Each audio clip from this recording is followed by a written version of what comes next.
So talking about Tyson Fury, you're about to have your first fight, and then you get a call from Tyson Fury. Is that My right? full fight it was. I had Full. 3 fights, but this had been my first fight in front of a crowd after COVID, and got a call to go up and spar him. So it was amazing to be able to have that opportunity. Met John Fury as well, Sugar Hill, and what an experience it was.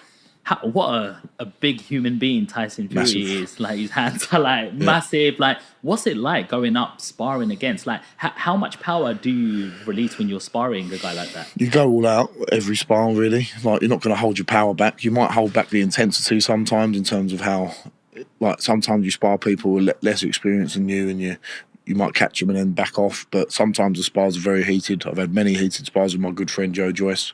But if I'm going to go and do some work for Tyson Fury, I need to give the best account of myself, because he's not wanting me to go up there just to mess around. You know, I've got to give him some good work. How much of an advantage is that height and reach that Tyson Fury has? If used well, it's a big advantage, but being tall is not always an amazing thing. The overhand right, you can be caught with quite easily. You keep dropping your hands, you're a big target. It all depends on how you use it and what tactics you implement. If you're a tall man, you want to use your reach, you want to use your jab. If you're a shorter man, you want to rough it up and get on the inside. But everyone's different. Every boxer's different. Mike Tyson was a world champion, and as you said, Tyson Fury's been a world champion, and they're both completely polar opposite builds. Yeah. So it's all about how you harness your own personal skills. What's your style?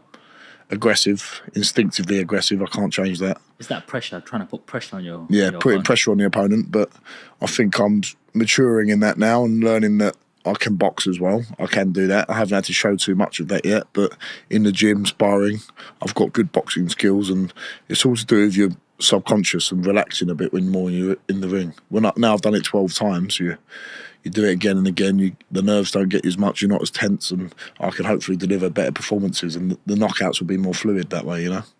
Well, you're known to be a knockout puncher. 11 knockouts out of 12 fights. That's a pretty solid record so far already.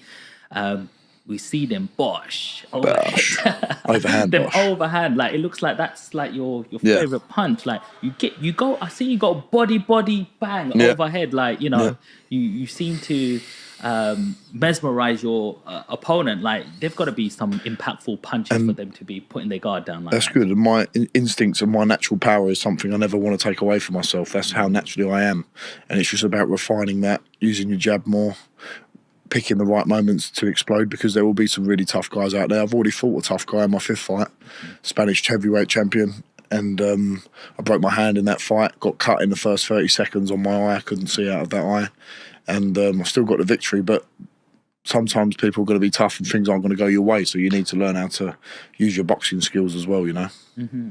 Let's talk about some of your fights, being that we're on that topic. So when you fought Musil, Dominic Musil, from the Czech Republic. I fought him round 1, 29th of October 2022. And round 1 job, he was really up for it. I remember him to my part of my management team, Shane Watson, still a good friend of mine.